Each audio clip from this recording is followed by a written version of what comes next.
Today we are spinning Maori Poi, which is a fire spinning art. I've been performing it for about 4 or 5 years, and I've just really gotten into it. Basically, it's weights on the end of some sort of like string or rope, or in my case, chains with Kevlar balls on the end of them. And as they swing through the air, like rhythmically, they can make patterns of light or just with the shape in itself. But then that combined with the movement of dance allows you to actually really be very expressive. I learned from the internet. It's very user-friendly, very just learning-friendly community. All it takes to learn is a pair of socks and a cup of rice and a drink. Every summer, there's a group who celebrates the Old West with cowboy hats, holsters, and revolvers.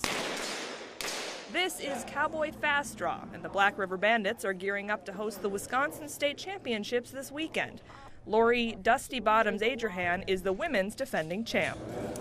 Everybody's kind of getting those last bit of nerves out on the line. We know it's go time, and you can practice so much, but when it comes down to the championship, it's you and that target on the line. It's a piece of Duluth history, and we're trying to preserve Duluth's history. For Tom Betts, this is more than a plane. It's been his full-time job. The last few weeks we've been at it, it feels like all day, all night. Betts and his partner Mark Marino spent the last 5 years putting together this replica of the world's first commercial airliner, the Lark of Duluth. It first came to the Twin Ports back in 1913. You'll love seeing this run. Sunday at the Lark of the Lake Festival on Park Point, Betts and Marino showed off their hard work. On the first day of demolition, crews took down a house as well as about half of a building which used to house businesses below and apartments up on top.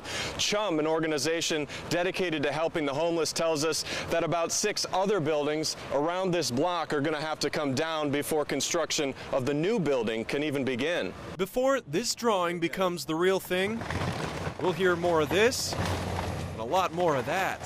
But the demolition work thrills CHUM Executive Director Lee Stewart. It's really, really exciting. It's a culmination of many years' work by a lot of people. We're here in the Wedge, where students are trying to study. I'm Nate Kruse, and I'm your man in the halls, asking you important questions about the issues that matter to you. Now, let's go bug these kids. You might recognize that sound. UMD students returning for the fall semester will be greeted to the Kirby Lounge still walled off for construction. It was supposed to be open in time for the fall semester, but renovations are taking longer than expected, says Jenny Eltink, director of the Kirby Student Center. They're probably a little more than halfway done with the project. And things with the construction project, renovation project, always, it seems like the first part of it takes forever. My name is Todd Olson. I've been folding for over 23 years now. Just finished one of these. My favorite paper crane.